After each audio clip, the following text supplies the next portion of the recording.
So what's your favorite roof again? Well, favorite roof. There's one like Harkness Tower between Brantford and Saybrook. It's really How good. do you get on there? Do you have Oh, sunglasses? is it the audition for the Carolyn? No.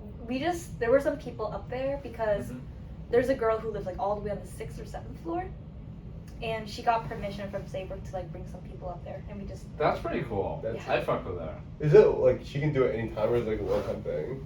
I don't know. I think it's like pretty flexible. That's kind of sick. I mean, if she has to climb up all those stairs with no elevator every day, it Good was workout, rough man. going up there. How tall is it? How many like flights? It's like 6 or 7, and then like it gets like tighter and like taller like the higher you get. Oh wow. So wait, so was there a balcony? Yeah, like a huge balcony. You can see like all the way down at like Sterling and everything. Wow. I've been there, but not the balcony. Yeah, To the roof of Sterling? not Sterling, but like the one in Saybrook. Oh, you're talking about Saybrook roof. Oh, I thought you were talking about the Harkness Tower. Yeah, Harkness Tower. That's like Like the between pointy Saybrook one. and Brantford. Oh, I got you. Yeah. Or whichever one it is, the one next to, like the dining hall. Damn. Wait, that's sick. Okay, so you said you were spontaneous. Sure. And you like going on roofs, it looks like. Sure. So where does that come from? What makes you so spontaneous? Because I know both of us are. Yeah. But we're quite. It's just like the unplannedness. I think it's just like if there's no you guys want to like go up on the roof sometime. There's no like planning, overthinking. It's just like let's go, and then you just make it up there. It's like we know we're not like supposed to be up there, so there's like the thrill of that too, I guess. And then everyone's heard of rooftop riots. I feel like I'm channeling a bit of that, but. Dude, I feel like Yale students are infatuated with roofs. Oh yeah. It's so interesting, Yeah. dude. Every person I talk to, they're like, dude, where's the have you best checked roof? out this roof? Yeah, exactly. Yeah. What's the best roof you guys have been on? HQ. Yeah. HQ roof. Yeah. That's Have you kinda been up there? lit. No, I haven't. Wait, we could actually take you up there afterwards. Sure, let's do it. Oh my god. It's a wonderful roof. It's like perfect for maybe 3 or 4 people. Yeah, And they just- let you guys on there? It's like Oh, you do a little bit of engineering. Okay. Yeah. You did a lot of math. Oh, okay. A lot of math. So a little bit of physics. Yeah. A lot of nerd stuff. Interesting. But yeah, very fun. No, that's- Fair stuff. that's Fair dope. stuff. Yeah. Is the blazer part of your usual outfit? Or Okay, is so- this like a interviewer? No, I actually, it's so stupid. My friend last Friday when we were at the gym was like, bro, Edmund, if you like, if you like bring a blazer to the gym and just do your entire workout in it, I'll give you $5. And I was like, okay, easy. Bet. No, wait, at first I was $10, and then I got so overconfident. I was like, oh yeah, easy money. So then he like dropped it to $5. Huh. But $5 is still $5, so I'm You're not right. complaining. It buys like a And here very I am. small boba. Mm-hmm. Very small boba. Yeah. So what would you say is the best boba shop? I think Tea Swirl is slept on. I've And I never think been. Whale is overrated. That's tough. I like loose leaf. Loose leaf isn't bad, but I feel like there's just like 2 or 3 drinks that are really good. That's bad. And then the rest are just like Mid. Mid. mid tier. Mid. But Whale Oh. is so expensive. So, dang. So I mean, do you think it's something that do you think there's a universal that everyone agrees is the best, or? For boba? Yeah, sure. No, because some people like trash on BBs, Mm-hmm. and I personally don't see it. It's like alright. It's not like I think V's is really good, actually. yeah, right? Actually, Like I think all boba is really good. except for the one from York Street Noodle House. Like they have really good noodles, but their boba is not to be fucked with. I think it's just hard to fuck up boba though. You just like, it's like sugar. What makes a good boba? Like Yeah, the it's just sugar, right? chewy sweetness of the boba. Mm. Sugar. And sugar. Do you go half or full? Depends on what the drink is. I Okay. go half every single time. Why not Half full? is a good one. Because pho is like, dude, I feel like pho is maybe engineered for white people. If you get what I mean. Sure. Isn't it like white people don't like seasoning though? Like they Mm. can't take full flavor, you know? Like toothpaste is spicy. Wow. Do I they guess season it's- with water in Europe? Well, I guess it's boba's more of a. I guess tea is still more of an like Asian thing, and you know coffee is like a white thing. So in order to make it more appealing, people add more sugar to boba. than Is is that a necessary. thing? Coffee's for white people? It's a like stereotype. I mean, would you guys agree? Like, I definitely say tea is more East Asian. But bro, coffee is like from South America and shit like that, no? Yeah, that's it what I was was like, thinking. well, it was like from South America and exported to Sure. rich countries that happen to have white populations. That's fair. So I guess in that sense. Well, call it whitewash, but when you said tea, I thought of Britain, like the British. Mm. Oh, But then that's weird. because shit. of. But then that's because of the whole. Wait, that's very true because Britain actually is a very big tea country. Yeah. Wow. King biscuits. British food. Mhm. Very nice. So, what's your favorite food? Me, that sashimi. Oh. Sashimi. Yeah. Whoa. Why not? I don't see reasons why not. Okay. Dang. Wait, that's sick. So, what type of sashimi? What is sashimi again? Actually. Oh, just like raw fish, without the rice. Mhm. That goes in sushi and stuff. Interesting. What makes good sashimi? It's gotta be cold, like cool. Not like crunchy because of the ice crystals, but like just Mhm. cool enough. Like kind of like plump, but firm. I used to work in a sushi restaurant. Oh, dead. What? So I adore Really? sushi. Yeah. What did you do? What? Waitress.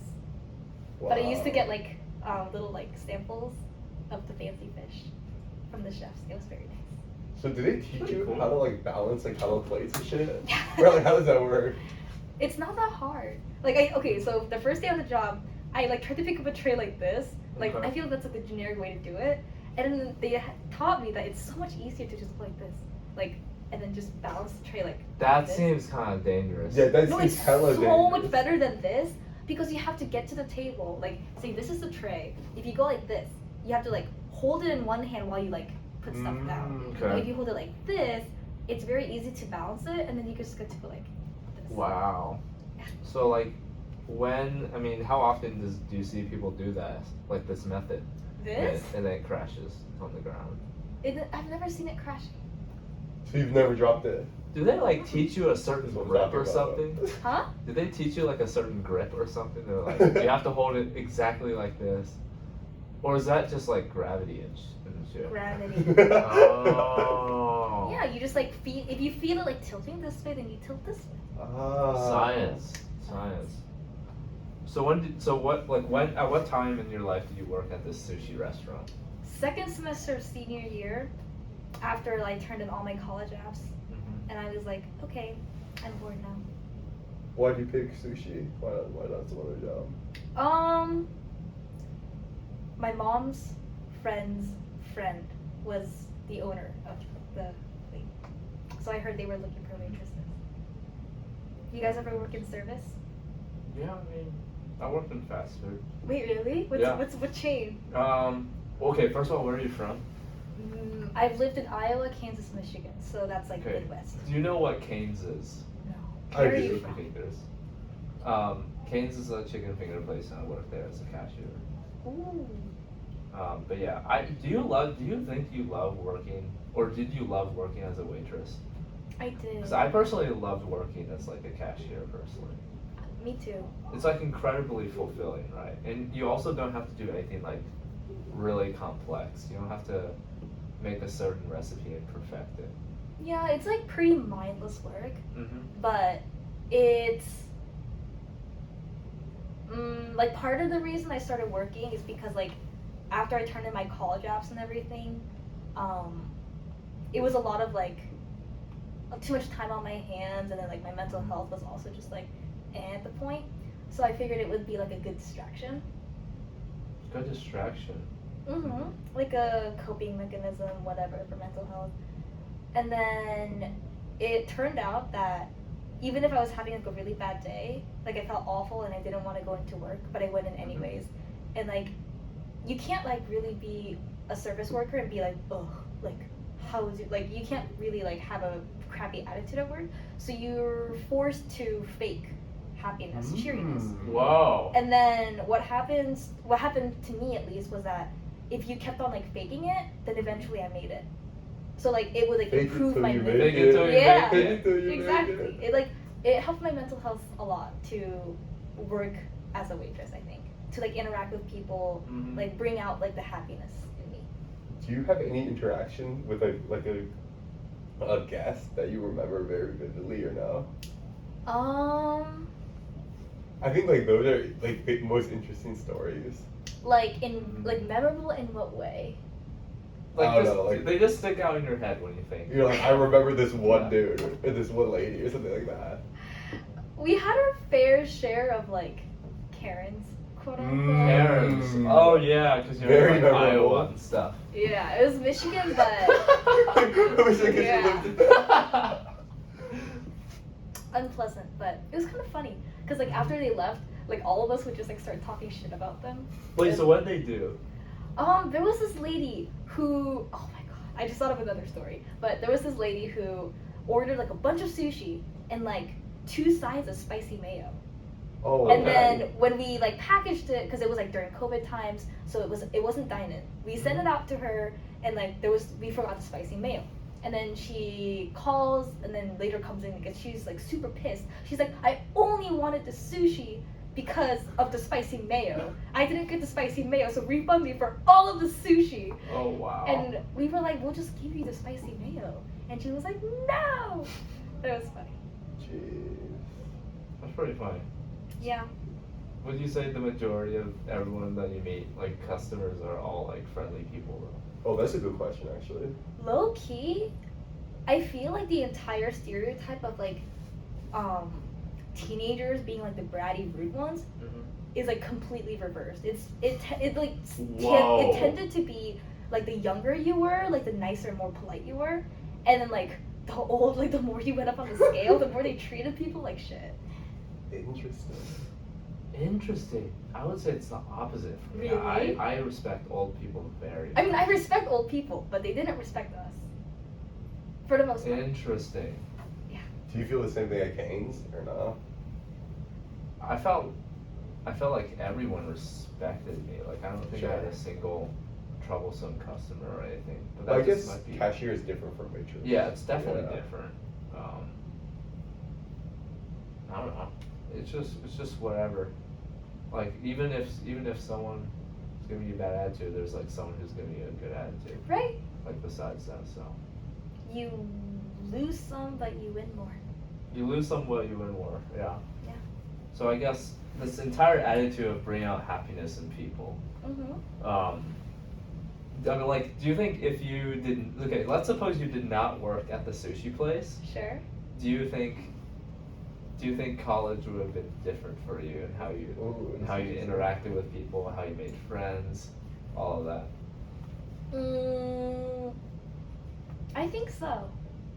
I think, I mean, I only worked there for like 6 months, but still, it was like formative enough in that I do think everyone, like, especially like a lot of like privileged students who go who are like very populous at Yale, I do think everyone should spend some time in like the service industry, because I do think it really opens your eyes into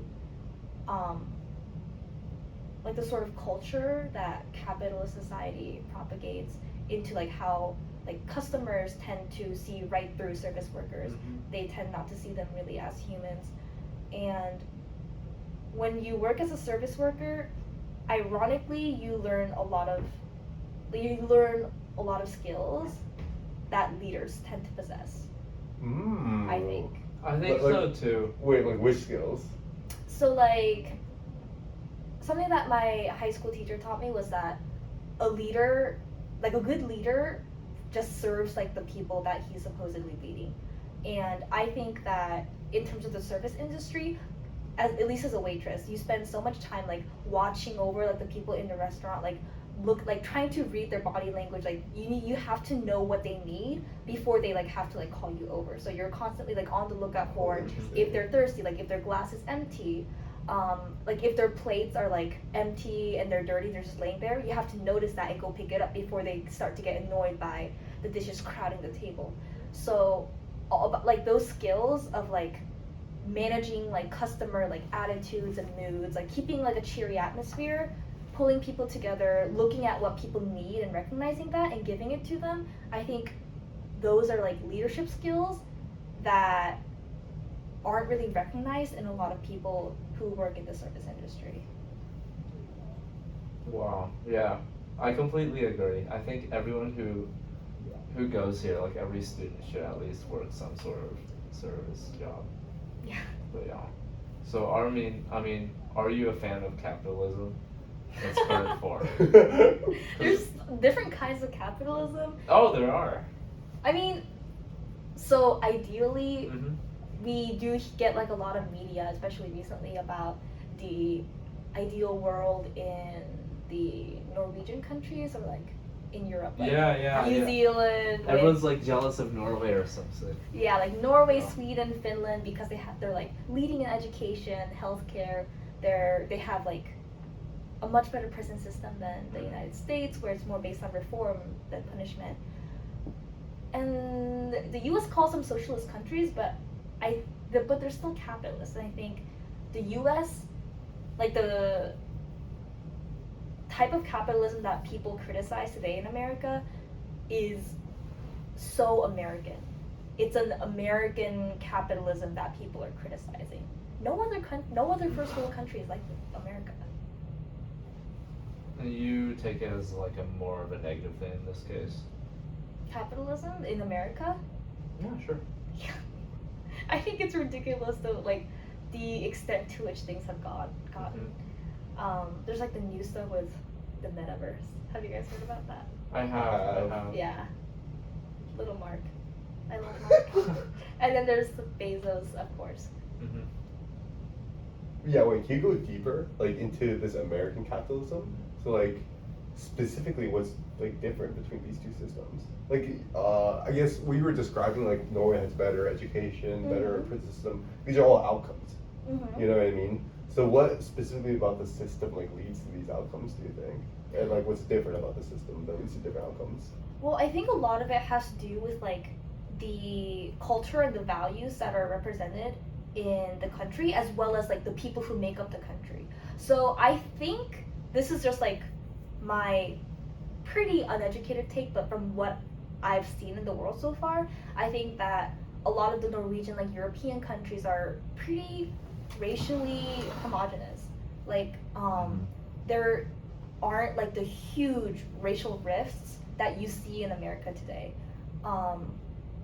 So like where I come from, like South Korea, it's like very racially homogenous. And I think that in a country, the smaller the country is, the more homogenous it is, the more unified the people feel, and the more willing people are to contribute towards a common goal. Whereas in America, people feel so divided that like even the mention of like raising taxes, which is like how like Norwegian countries have achieved the kind of like society they have. They have really high taxes. But in America, in the America that I know today, that would never fly, because people abhor the idea of giving taxes because they don't see that money coming back towards them. They see it coming, they see their money going towards somebody else, an outer group. They don't feel like fully a part of the country because of the rifts in the country. And I think that's what contributes to like the economic divisions in society. So do you think, so I see, so basically what we need to solve first is we need to like make everyone feel like homogeneous, even if we're not. I don't think homogeneous is homogeneity.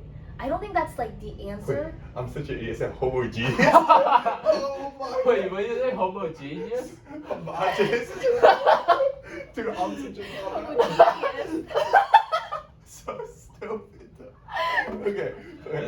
Sorry. Continue. Okay, well, those countries are historically like that. Sure. Like in Europe and stuff. But in America, like America obviously has like a really complex history of divisions. Yeah.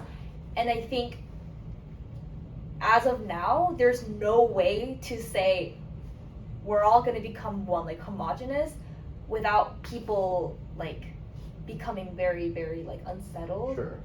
But you think that this is a prerequisite for us to get to a better capitalist society, or no? Or is there a different path? I think it worked because those countries were already homogenous. Sure. But because America has already come this far like this, that is not the answer that will work for us. Gotcha. So what do you think is the answer? I think that there needs to be new blood in the political system. Like nobody our age lets our grandparents like make the rules for us, like how we live. So why in the world are we letting 70-year-olds like make the laws that Isn't we that abide the by? median age? What's the median age? There's like it's like pretty high. It's in the 60s, I think. That's really high. Damn. That's Yeah. ridiculous. That's interesting.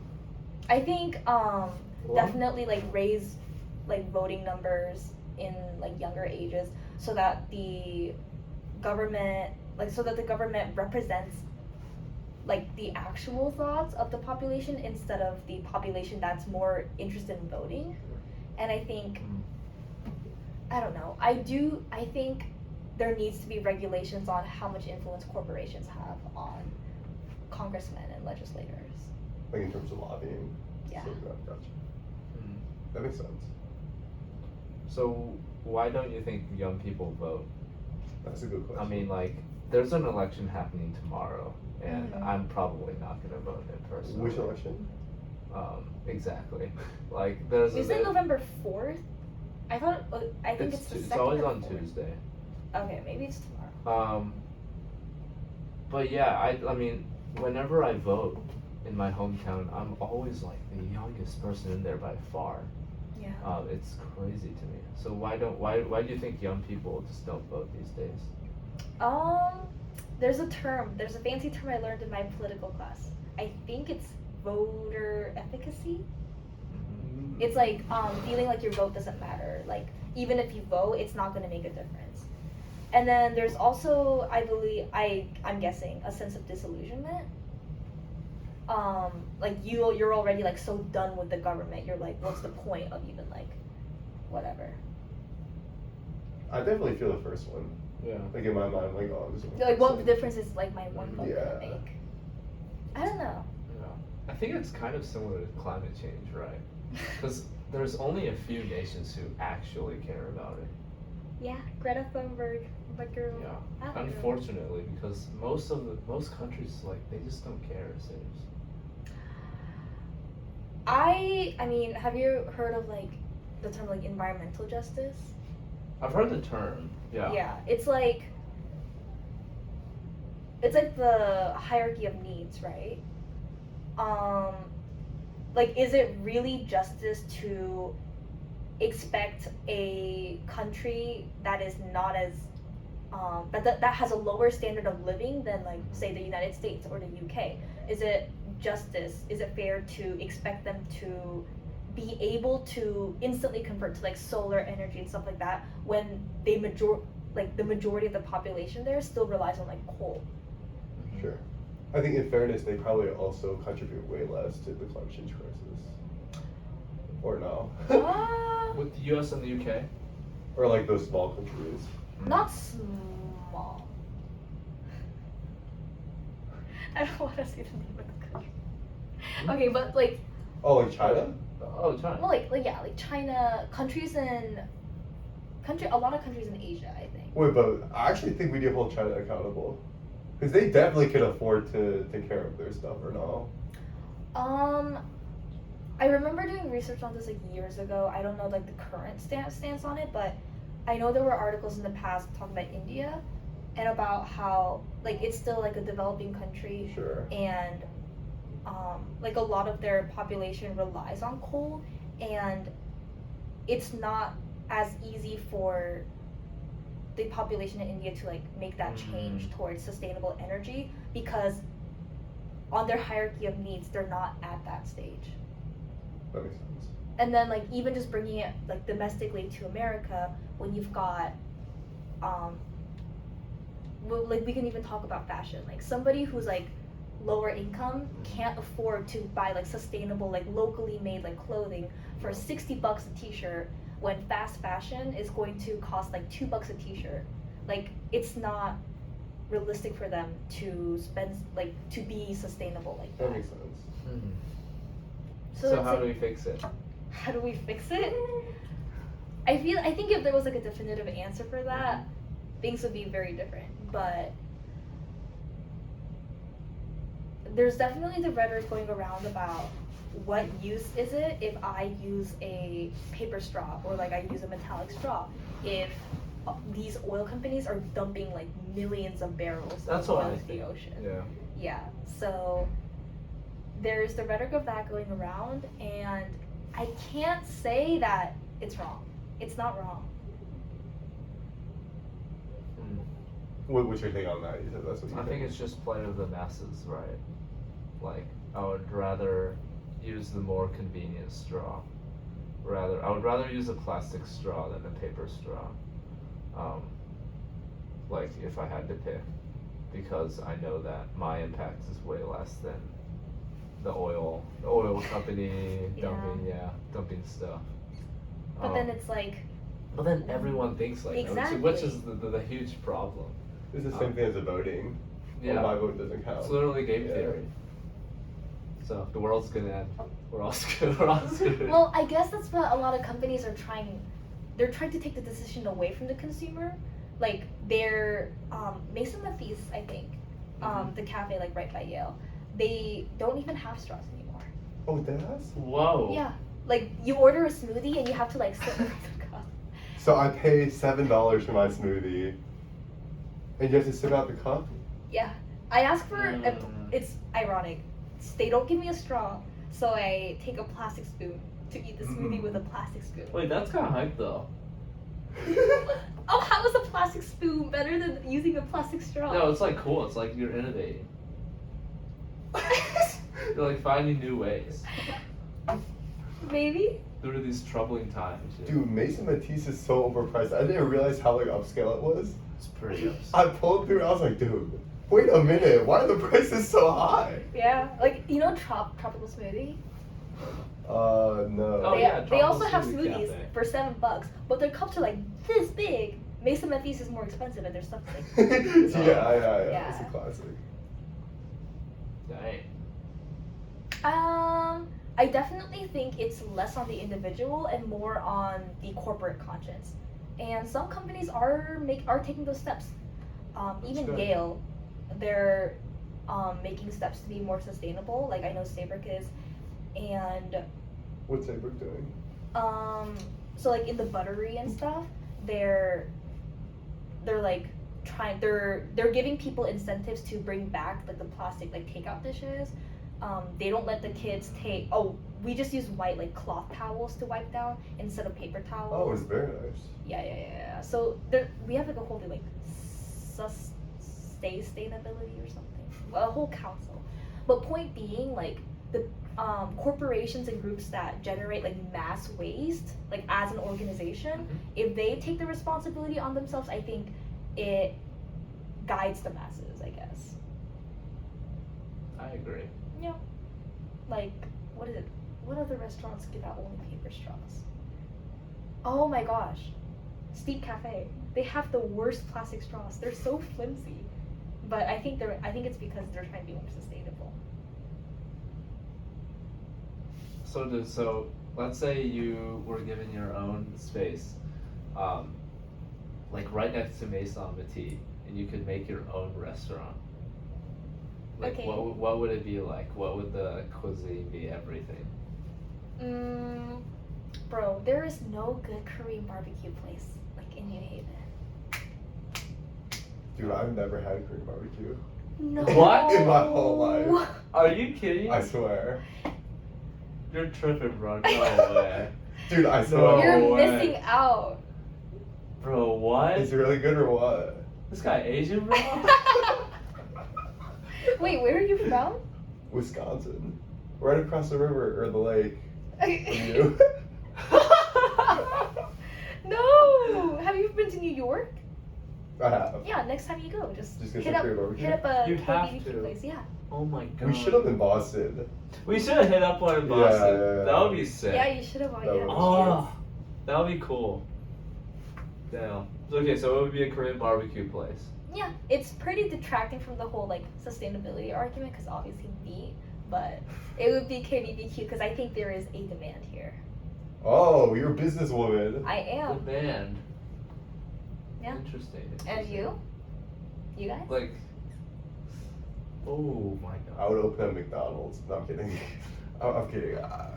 If you open a 24-hour McDonald's, That could be a game changer. It'll yeah. slap. Wait, It'll there is slap. one. There is one, but Oh, it's really? too far away. but it's like, people- very far away. Yeah, Alright. people don't go. Yeah. Yeah. You have to find a demand that's not being met. So what's demand? Demand? Like students who are like, oh, why don't we have this in New Haven? Dude, I would make like a Lego studio. I don't know. You just build stuff. Dude, that could be sick, actually. It could be like. Top 10 restaurants in New Haven. Could sell like Lego themed candy. That Like could rock also be candy? sick. Yeah, yeah. Dude, like Dude, a it candy could be- store? That would be Ooh, nuts. the yeah. one with Wait, the candy huge store. bins full of It could be candy. part of the Good Life Center. Have like a nap room and stuff. Oh my god. Have you guys been? I went once. I went to the Silliman one because my friend works there. You guys gotta go to the Schwarzman one. Oh, I've only Really? been to Silver one, yeah. Dude, the Oh, Silliman dude. one has free like bulldog, like handsome Dan, like stress plushies. Wait, you just take them? Yeah. I didn't know that. Wait, you saw them and you didn't take them? No, I just raked the stand. I was like, wow, I'm really the Good Life Center now. You would do. That's the most Andrew thing I've ever heard. But the one at the Sportsman Center is crazy or what? Oh my god, it's beautiful. Really? No, I've heard. It's gorgeous. You must visit. Where is it? Like, in the building? you walk in the Commons and then there's like an elevator or stairs and it says there's a sign that says take this to go up. Then you go up and then you walk through this like annex, like a hallway. Looks very beautiful. You look on your right and there's many meeting rooms, study rooms, all have furniture. Like I'm talking multiple study rooms with furniture, and then you see there's this like room with a lot of like games and stuff. Pretty nice. The one thing they don't have a cafe. They don't have the Acorn. Oh, the Acorn was never open anyways. Oh well, but they have the nap room. which is the I've best heard part. about the nap I room. slept in it today. Wait, do you work there or you just No, I visit just it? went. Amazing. I just went in. I slept there for like 5 minutes. It's like these bean beds that it's like this big, like this big. Have you been to the Hopper Buttery? No. Oh yes, I have. Like those, like they have like the dark blue velvet, huge beanbags. What the hell? What's that? Yeah. I haven't seen those, but okay, but it's like those bean bags, and Yeah. then they have very comfy, like very fluffy blankets. You just sit on the bean bag and just drift face. Dude, I would have to sleep like hooking my backpack in like a death grip. Does nobody like take your stuff? Yeah, facts. Cause like you've heard of all the scooters and stuff being stolen, right? Yeah. I mean, like, who the hell's gonna steal my backpack? With a laptop in it. My laptop's not broken. they're gonna You're fucking gonna have themselves. How scared are you of like stuff being stolen from you? I mean, I actually didn't know there's scooters being Dude, actually just mad shit like gets stolen here. It's actually nuts. Really? Yeah. What? Like signs. Signs? You know, Oh, it's just like a thing I to heard take there was hand signs. sanitizer just being like stolen. Yeah, like how Yeah, much I've shit seen is one. I've stolen? seen one in the Yeah, dorm. that's crazy. Especially from HQ, I don't know. Yeah, that's crazy, man. Damn. Yeah. On a scale of leaving your scooter unattended in a random common space to wrapping a chain around like your entire bike, like through the wheels, through like the actual thing. Like on a scale of that to that, what are you guys? 5. Same.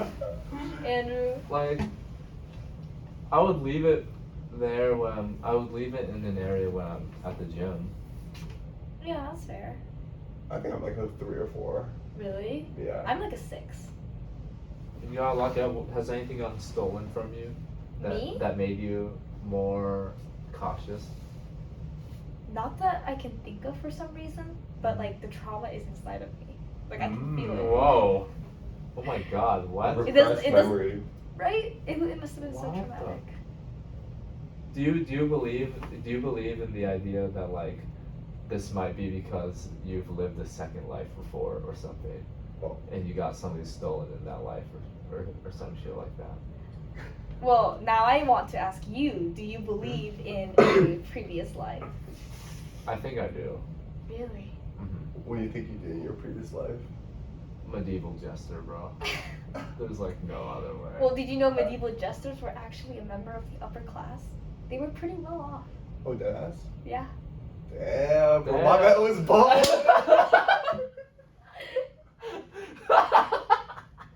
So you get to be rich and funny. Yeah. That's kind of a sick job then. I thought that they were that's not pretty part of the cool. upper class. No. I thought they were like recruited. Yeah, that's like what I they thought as have well. they have like network view. They should like, I'd be like, hey yo, sit down, have a coffee chat with us. Calling all clowns. Yeah. I love that. No, that'd be sick though. Being a That'd clown. be sick if you could be. Yeah, that'd be sick if you could be rich and funny in any lifetime, honestly. Mm. Yeah. So what do you think you did in your previous lifetime? I don't believe in previous lifetimes. Mm. Really? But if there was, I feel like I must have done something good because I think my current life right now is pretty good. That's what's up. That's what's up. Like in the whole thing about, Karma. yeah, like some Asian, like some Korean people are always like, oh, did you save your country in your past life, or did you betray your country in your past life to like have the life that you have now? And I think I'm pretty fortunate, so maybe I don't know, save the puppy or something. So what makes you think life is so good right now? I'm healthy. I have loving family, good friends, a future that I'm looking forward to. I have confidence in myself. Those are 5 like. Well, that if you had to tell me what are the top 5 pillars for a happy life, that would be pretty high up there. Like all 5 of those. Yeah? Yeah. Wow. That's crazy. So like, what would you say? You know, it's actually interesting because usually, and I've actually asked people this before. A lot of people talk about stuff that's not in their basic like Maslow's hierarchy of needs. Really? So are they like, oh, I just bought my new Prada purse and I'm so happy. Not Putting it that. in Not that. Like maybe I'm doing well in my classes, or I'm working out a lot. But it's not as like, you know, like it's not Yeah. as humanly basic as like family or healthy. Yeah, I think that's definitely true. Like, if you asked me, I would say shit like that. Oh. I think the whole mental health episode that I went through last year, high school and stuff, and meeting my friends here at Yale, and my relationship with my parents, all of it has taught me that having good grades and stuff like that, even like, I guess even working out, it factors into being healthy, but nothing can substitute having like a working hard, like no Sure. diseases, like stuff like that. I wasn't happy when I had good grades. Like good grades did not make me happy. When I you were, had- like, stressed and shit like that, or Working towards good grades stressed me out, and I got through that time not through happiness from the good grades I achieved. It came from like family and friends. Yeah, good grades didn't make me happy. When I had like the perfect body or whatever, I wasn't happy. It's only like now that I realize that my grades aren't like ideal. I'm not like the valedictorian of Yale, but the basic things that like keep me happy and like keep me wanting to see another day and all that stuff, I've got it all. So I think I'm not very greedy for anything more. That's awesome. Wow. Do you think you felt the same in high school? What do you say? Oh, they're whole nother beast. I think in high school it was a big case of like racehorse with the blinders on. I was only thinking about the finish line in college. So you would say your college experience. So you would rate college is better than high school for Oh, you yeah. personally. I think I started seeing the people around me more as a community and a family rather than competition and Whoa. something like that. What do you think caused the shift? Remember when we had that conversation about like what made us realize that we didn't want to do something huge with our lives? Yeah. I Like what made remember. us like come to terms with that? It's just being around like really amazing people. It could have given me like imposter syndrome and stuff, but it just made me feel a lot better about myself. Having like literal geniuses and like prodigies and stuff around me, it just brought up my self-esteem for some reason, although I was not up there with them. It just made me realize that I'm just happy to have a normal life. I don't need to be the next extraordinaire. So this is interesting because this is like loosely related to what we were talking with Raymond about. Yeah? Remember when we were talking about we were talking to Raymond about basically in a discussion we were talking about like what kind of people does Yale want to produce, and Yeah. it's like loosely related to that. Yeah, basically we talked about how we kind of agreed that what Yale is looking for is they're taking a risk. Well, Raymond said they're taking a risk. Yeah, this is Raymond's take. This is Raymond's Okay, take, I want to yeah. hear Raymond's Well, take. but I personally agree, and I think you agree. Yeah, yeah, but we need to give him credit, right? Yeah, Like, yeah, I let's was give the thinking- creds, give the Yeah, creds. and Raymond, I got you, buddy. I got you, buddy. I'm gonna steal your idea. Okay, let's hear it. It Let's feels hear it. basically like Yale's taking a risk on you when they admit you because they think you're gonna do something big. They think you're gonna have your own Wikipedia page. You're an investment. To them, yes. Yes, you are an investment to you. But I love the way you think. It's like the anti that. Well, Yale is a business. Yale is interested in maintaining and growing its prestige, and it does that by investing in students and receiving that investment back in terms of money, prestige, connections, network, Yeah. stuff like that. So what do you think got you into Yale? Me?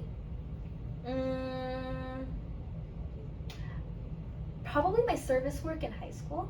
Oh shit. Like, I had like a strong foundation of like good academics, good test scores, but it was like my views about leadership, service, contributions to the community, my introspection, I think, my reflections about myself and the community around me. I think that stuff was what got me into Yale. What service work did you do? I worked with the district court to send like myself and my high school peers, students, to volunteer as like actual like attorneys and jury members Oh my god. for like juvenile offenders. Wow. So That must be so eye-opening. Oh my god. yeah. So I think it was like sophomore year of high school that I did it, and then all throughout high school, obviously after that. So we would meet with people. So in high school, I lived in like a very majority white privileged area. A lot of All three of us did. Low key. Yeah, low yeah. So a lot of my peers were majority white, Mhm. wealthy, affluent. They lived in a bit of a bubble, like I'll admit it. But like 20 minutes away from us was a city called Pontiac, where it's like downtown What? New Haven. You know the rapper DDG? Yeah. She's from Pontiac, right? Really? I'm pretty sure DZG's from Pontiac. DGG. I don't think I've heard of him. But yes, Wait, look, Pontiac. he was valedictorian at high school. No way! And he's like the successful rapper now. He's from Really? Pontiac, yeah, Pontiac, Wow. Michigan. That's fair. I think, isn't That's Cardi B crazy. also from Detroit? Maybe. She's from Atlanta. Really? I thought she was from New York. Well, Wait, she or lived in- Lizzo, or Lizzo. Oh, that sounds about right, actually. Yeah. But anyways, there was a city just like 20 minutes away by drive that was like fundamentally different, like majority, like people of color, like students of color, and much higher rates of like crime and stuff. So we would volunteer to be the prosecutor, the defense attorney, the bailiff, and then members of the jury for underage people like our age, like middle school through high school, who had committed non-violent crimes. And we wouldn't send them to jail. We were not allowed to send them to jail, but we could like talk to them, recommend to them like community service hours, counseling, stuff like that. And it was so rewarding because of the way that I saw it transforming my high school peers Oh, wow. in a way that it opened their eyes Whoa. up to that. How do they change, like, after they open their eyes and saw, like, a different world? I think it was when like the defense attorney would get to like talk to the student to like get their story together, or when the jury got to question the defendant, they would hear like the student's story, and I think it kind of like it was like a bucket of cold water. Like not Sure. everybody has like two loving parents, like a stable household. Circumstances play a huge role in what commits crime, and I think in like what drives somebody to commit crime. And I think a lot of my high school peers previously had like notions about like somebody just being like innately bad Sure. or like a troublemaker. But I think it really awakened the empathy inside. Wow. That's pretty fucking dope, actually. I That's- didn't even know you did that. That's It was awesome. really I didn't cool. even know that was a thing. Like for They for have it in teenagers to California, volunteer. stuff like that, like in little spots across the country. That's amazing. Wait, so what Wow. like role did you do? I'm assuming you were like, defense, prosecutor, jury, or were you just an organizer? I organized it, and then we like I was the president of the club. I brought it to my school, but I wasn't really interested in like hogging all of the rules, Gotcha. cause like that defeats the point. Sure. I wanted like my high school peers to be the ones like being the defense attorney. So I just like communicated with the liaison from the district court and like recruited students from my high school and like taught them how to do it. That was That's it. dope. What's like your favorite? I don't know if you're allowed to say, but Sure. what do you think was your like favorite case or favorite? I guess favorite story. I guess from that entire experience. I don't think I ever had a favorite story. I think a lot of it hurt to see and listen to. There was like cases of drug abuse where it was very clear that nothing was gonna change. Damn. Yeah, we had a lot of like drug abuse cases, and it was just a bit of like, what, like there's only so much that we can do. Yeah. So that was what made me come to Yale as a pre-law major, like wanting to go into law school, because I wanted to like get into the law system and like change it, reform the criminal justice system. Wow, that's incredible. Mhm. So are you still pre-law? No, because I am disillusioned by people. What? Wait, what? Wait, what does that have to do with pre-law? So I came to Yale, and I was like, yes, I'm gonna go into law school, work to reform the criminal justice system, and then I think it petered out because of the interactions that I had daily, for some reason. With who? Nobody in particular.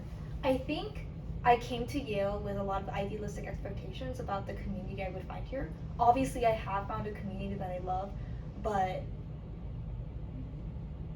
I guess I just let the outside pressure break me down.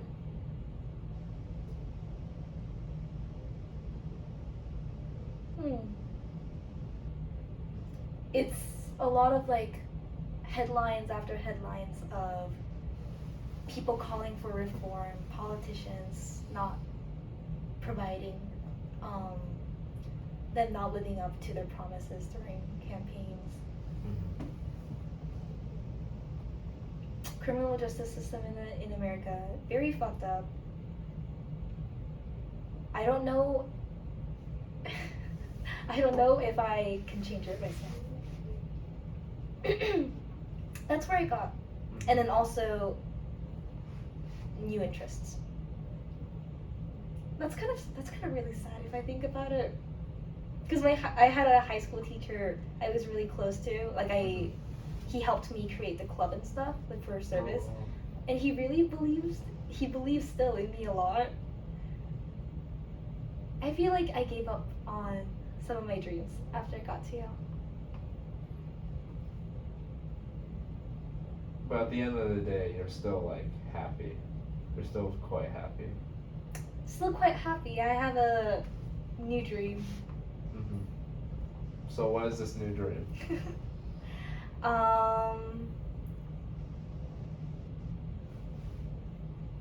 What's a good way to put this? That's how you know it's a carefully thought out and a very like good dream. Wait, do you know this? I know where you're studying, but I don't know if I know where your dream is. Oh, shoot. There's a distinction. No, dude, there's so much new shit I learned I didn't even know. Oh, like, shoot. it actually blew my mind. Oh, I'm sure you guys are also like holding great things inside of you that I don't know. Like amazing stories. I think you guys are. I have faith. But I guess my dreams have turned less towards like the huge and wide criminal justice system into helping one person at a time as some form of doctor. Some for what? Doctor. Doctor. I think everyone at Yale enjoys learning, and I think I enjoy the intellectual challenge of medicine and like the implications it holds about like a person's like story, community, history, things like that. Wow. That's awesome. I mean, you're a history major yourself, so obviously you've got like you're pretty passionate about history. I'm pretty passionate, I'd say. Yeah. What was your favorite class in high school? AP US history. Oh my goodness, same. Yeah, no question. Yeah. I think a lot of it is just the teacher, right? So I'm sure you love your teacher. He's the teacher that I'm close with. Yeah. I'm not sure if it was really the subject though it was more so the teacher and how she engaged with the class. Like Really? you could tell she actually cared. She was okay. I'd say about half of my high school teachers better than the lecturers here. Really? Yeah. Wow. Like I was just blessed to have amazing teachers. I think our AP US history teacher is also better than most of the lecturers, but I don't know about most of the other teachers. I think Yale faculty can be overrated sometimes. Like their resumes are stacked. They're really knowledgeable, sure, Yeah. but that doesn't make them better teachers necessarily. Unfortunately. But yeah, I think, oh my gosh, like the whole thing about states not wanting to allow schools to teach AP US history, and the Oh wait, why is that? I didn't hear about that. some like southern schools, I don't not certain, but I think either like Georgia, Arkansas, Alabama, one of those three maybe. They're trying to like ban schools from teaching AP US history because of the stuff it teaches. It's Yeah. very anti-patriotic. AP US history is not AP a US patriotic history is course. not patriotic at all. Yeah. Well, I mean, it's just truthful. It's interesting. Depends. I don't know if it's truthful, but it's not Okay. patriotic. it doesn't portray America in the light that a lot of People patriotic Americans Mhm. would want. Sure. At that point, they're not even patriotic, I'd argue. They're just nationalist. So where do you think is the difference between patriotism? Okay, what's the difference between patriotism and nationalism? If you're a patriot, you're proud of your country and its accomplishments, but you're also not blind to its faults, and you're willing to admit to what's wrong with it and contribute to working to make it better. If you're a nationalist, you're like, my country's the best, there's nothing wrong with it. Why? What's so funny? No, that's facts. That's facts. Yeah, if you're a nationalist, you're like, for lack of a better phrase, like America. Like you don't think there's anything America. wrong with the country. Patriots, when they seek to make their country better, they uplift people within that country. They uplift the system. Nationalists, when they try to make their country better, often they do that by pushing down and oppressing certain groups of people within that country. Interesting. So would you say it's not patriotic or not nationalist To for AP US history? U.S. history isn't American patriotic. It's definitely not nationalist. Mhm. Would you say, in terms of that definition, is AP U.S. history patriotic? I Yeah. say it's quite. In terms cynical. of the definition you gave, yes, it is very patriotic. Sure. I guess I when I described AP U.S. history as not patriotic, Sure. I was thinking of the whole like Star Spangled Banner. Yeah. Manifest. That's the manifest. Oh God, I use that word so much for SAQs. Is that what we call them? FRQs or SAQs? FRQs, SAQs. The good old days. The good old days. Dude, do you curl your eyelashes? Huh? What? I've been wondering this since like the first 5 minutes. Do you curl your eyelashes? No, I There's was no way you- born. Oh, you know what? So my mom actually, so when I was born, my mom was like, okay, well, she told me, she was like, oh, we gotta cut Edmund's eyelash. Why? Because she like saw some Chinese something that said, oh, if you cut your son's eyelashes, they'll grow like a lot. And I guess they really did. Yeah, your mom's a baller, bro. Dude, she's a baller for that. Wait, close your eyes. Dude, he does have some nice eyelashes. They just curl up, like they're just so nice. Dude, that's what's up. That's what's up. That's what's up. That's what's up. I don't know. I mean, like, how noticeable is it? Like, I feel like, as somebody who curls her eyelashes often, I'm very sensitive to it, so I noticed it immediately. yeah. You notice? I didn't even know he had eyelashes.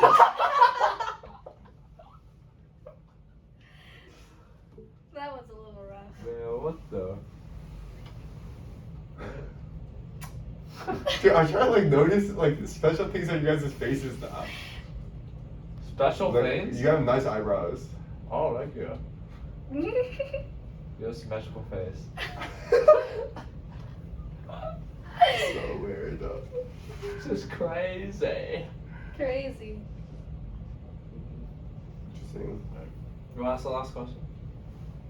Oh yeah, we can. Do you have a time? Oh. 11:02. Perfect timing. All right, last question. Well, I guess this is not really the last question. Make it a good one. Make them Bianca good and I have ones. already talked about this. Oh, But okay. we might want to have this on record and like for you to know, right? Okay. What's your biggest security and insecurity? Ah, it's this one. Wait. There's no way you haven't asked him this yet. Yeah, I have. Yeah. Okay. I'm trying to remember. I shouldn't have to remember if I was telling the truth. This is true. This Yeah. is true. What was it that I said? Biggest insecurity? God, I can't remember. Wait. Jog my memory. What are yours? So this, mine? Yeah. I actually changed mine. Okay. Oh, I changed it? Wait. Wait, I think I already Whoa. told Are you. you- Actually, no, I probably haven't. Mhm. So my biggest security is the same. I'm secure about failure. Like if I fail, I can get back up and keep moving forward. My biggest insecurity changed. Previously, it was just like, I think my whole body's asymmetrical. Wait, that's your security? My insecurity. But I changed it. I changed it to dude, so one of my buddies, I asked him this question, he said this, I was like, dude, I have the same thing, I just never thought about it. Like, everything about my culture, like, ends with me and my brother. Like, really, I only know, like, some basic things about China, and I know how to speak Mandarin. And that's it. And that's it. Otherwise, I'm, like, very whitewashed. But don't you also carry American culture inside of you? And your Yeah. kids aren't but going to it's be not the same. Chinese. They're It's going to not be the Chinese same. American. Yeah, but still, Not the same. like, because my parents are both, like, Chinese, right? So, Yeah. like, I mean, that stuff I is feel gone. bad. Like I feel bad for my parents because my kids will probably not know Chinese. Yeah, because even if my wife is Chinese, like, will I teach my kids Chinese? No. Yeah, exactly. what do you like- know? You won't Probably even not. try? Oh no, like I'll try, but it's just not gonna be. It's not gonna be the same experience as growing up to two Facts. Chinese parents. Yeah. Like immigrants. Yeah, like It's completely like different, first I feel like. generation type stuff. You know, I've considered sending my kids to live in South Korea for the first like 6 years or so of their life. That could be sick. That would be cool. Yeah. Wow. That's a good. Would you go with them? It depends on my career. I'm a career That's woman. a good idea. Maybe we need to send our kids to China. Do you know, if I send my kid to China, there could be more Chinese than me type shit. There could be more Chinese than me. It'll fuck me up. You try to do something cultural with them, and they're like, "Dad, you're wrong." Yeah. That would be pretty funny though.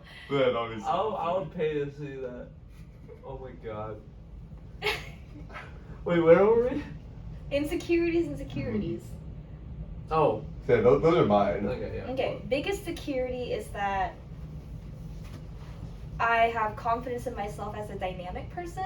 I don't think any one like mistake or event will define me for a very long time. Mhm. And I think I have the capacity to like look within myself and grow. Yeah. So basically security, I can grow past. That was your security, I remember. Mm-hmm. And then insecurities. It's so weird. Do you remember it? I don't remember your insecurity, to be honest. But I do remember your security. Insecurity would be. I don't think this is the one I said last time, but insecurity would be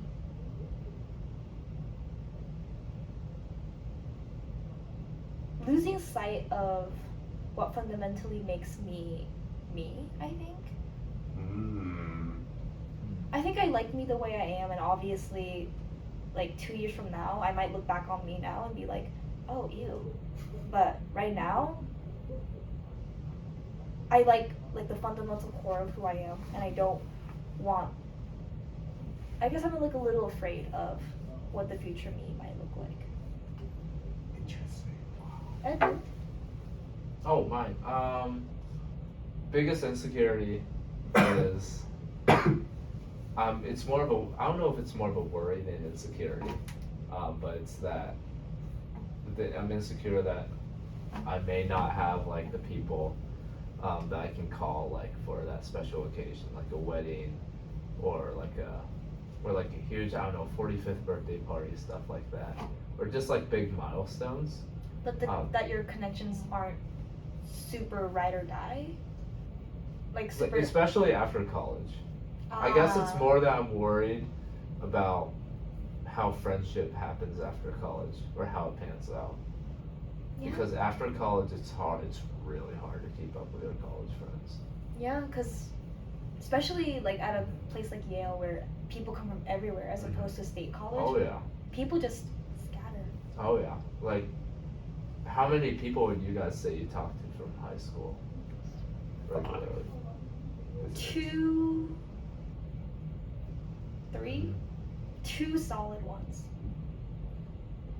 Yeah, I mean, like it's a very. Because in high school, if I asked you that, you would probably say more, right? 100%, yeah. I think in high school, I was a lot less extroverted. I just Oh. had I invested, so aside from like academics and stuff, I invested my social time into like really meaningful and deep relationships with my friends. So That's good. it's good. I'm good with that. That's awesome. I wish I did that instead of like getting to know a bunch of people like shallowly. Yes. I mean, I think strong friendships are ones that don't rely on having to like keep in contact super often. Mhm. That's true. That's Yeah. very true. The best friendships are people you could not talk to for like 9 months, and then you're like, And you "What's and good, you what's link, good, buddy?" yeah. Then you link, yeah. Yeah. and Um, it's- But yeah, that's my insecurity. My security is that I find it very hard to compare myself with anyone else. I don't compare myself to other people like very often. yeah. Like I think that I'm just on a different track, and that's okay. Like I don't need to do what everyone else is doing. That's good. So yeah, that's mine. That's really solid. I try. I mean, like this is like something I barely thought about since this dude just asked me the question like a month ago. What's your take then on something Andrew told me about how most people will say something physical for their insecurities, and then something non-physical for their securities? So at first, wait, I think I told you this, right? Or no? What's my take? Like what? Yeah. What? Why? Why? Well, if at first it was like physical first. Okay, at first it was physical insecurities. Now it's not physical insecurities. Right. Or it's typically when you ask someone, they'll always say a physical feature for their insecurity. Like for me previously, it was physical, but for their security, it's going to be something that's like intangible or not Like a yeah. internal trait. You just think more about the question, you know. Like my answers have changed. I know your answers changed. Yeah. So. Like, cause you also like. I just you just physical. went from like physical to non-physical. I guess that goes to show we shouldn't be caring about our physical selves too much. Honestly. I think it just reflects that people would rather think that their biggest insecurity, like their biggest flaw or whatever, Mhm. is physical, and doesn't really reflect on like who they are as a person. That's It's It so doesn't much reflect easier. on their soul, yeah. Yeah. It's like low hanging fruit, I guess. Yeah. It's so much easier to think that, and I think that's Yeah. why it's their like the knee tap reflex. Mhm. Biggest insecurity, like my hair or my I don't know shoes. I agree. I very much agree. I definitely think that's true as well. Yeah. It's so funny. Every person that you've asked that I've like been there to watch Yeah. has said something physical Yeah. for their insecurity. Wow. But if you ask them again, like I think some will change because they think more about it. Because no one's ever asked them that, right? Or they never really thought very deeply about it. Yeah, I feel like so many insecurities go through a lot of people's heads every day. Really? Yeah. Interesting. It's I think so. Really? It's like it's kind of hard choosing just one. That's fair. I think that's fair actually. 99 problems. But a bitch ain't one. I don't know who said that, I don't know. Pure salve or something. but do you guys have a little bit more time left? Because I kind of want to try asking you a question. No, sure. Yeah, There's no like. there's Okay. no hard like cutoff. specific. Yeah. I've asked Andrew this before. This is what I asked you like right as we left the table. Yeah, right. I was gonna. Oh shoot. Okay, so this kind of ties Feel like into this could your be a- insecurity, okay? Okay. About like friends and stuff. Mhm. So where do you draw the line between friends and acquaintances at Yale? Or just in general? My suite mate actually gave me a really good definition. Who? Andrew. Okay. Andrew Deweese. Deweese? Yeah. Oh, that's a new name, but He gave me a super good definition. And Interesting. I'm gonna steal that one, but shout out to him. I don't think he knows this exists. Still shout out to him. Still shout out. But basically, a friend is someone that you can like text, for example, or call, and it's not weird at all. Really? I feel like I have a lot of people that I wouldn't call friends, but we just text on the, not on the regular, but we text each other for like lunch, dinner. Like our relationship. Well, I'd like to think we're friends, Andrew. Hey yo, wait a minute. Hey yo, No! No, we're defo friends. Yes. Defo. But this falls in that category or no? I don't think so. Okay. I don't know, cause like I'm pretty sure you know when you're just like walking out on the street, you like see people and you're like so happy to see them. Yeah. You're like, hello, like how have you been? You talk with them briefly. You even text them sometimes to like meet up at a party or something like that. But like,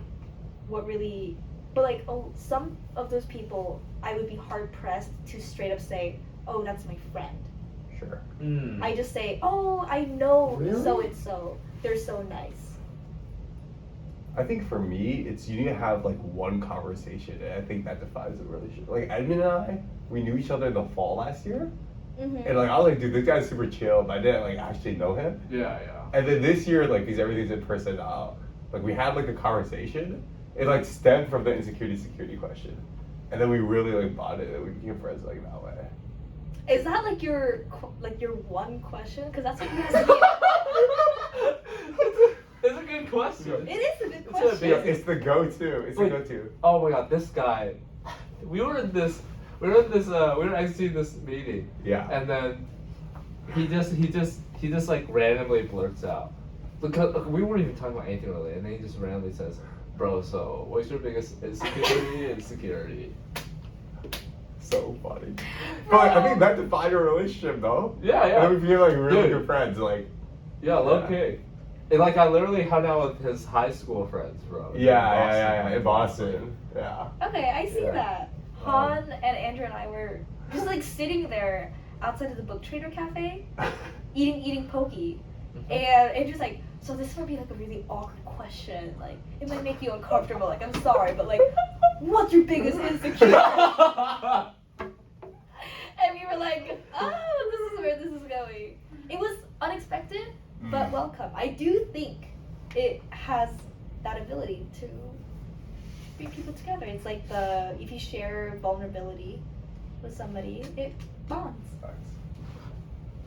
Straight facts. Straight facts.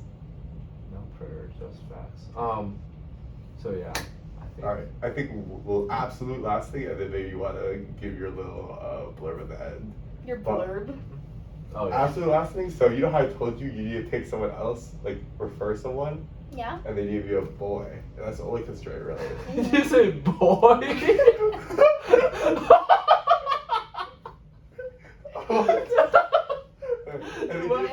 When I picture boy, I think of like a 5-year-old. So who do you think you would want to recommend potentially? So I was thinking about this. I changed my first answer. Okay. Have you guys ever met? Oh, I think you might know him, Evan Gertz. I do know him. Do not. Okay. He's a really chill. He's a chiller? He's a chiller. He's a chiller. No, he's like a really thoughtful chiller. chiller. That's what's up. That's what's up. He's a good guy. He'll be the next guest then. Alright. Yeah.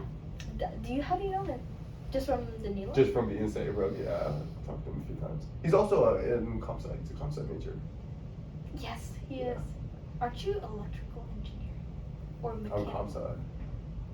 I could have sworn you were engineering something or electrical. I remember being like, holy crap, this guy is like big brain. Big brain. But yeah, and I guess I'll give my little blurb. So just to be clear, you're chill with this going on like YouTube, Spotify, whatever. Yeah. So do you know the name of like the YouTube channel, for example? I can't recall, but we turned on the video with Raymond on Oh, really? top volume. Wow. We connected it to the speaker and What? Wait, when? and Wait, who's we, by the way? Bro, I'm gonna fr- stop the recording. just like the friend Okay. group in Saybrook. In Raymond's basement. The people who hang out in Raymond's basement. Oh, yeah, I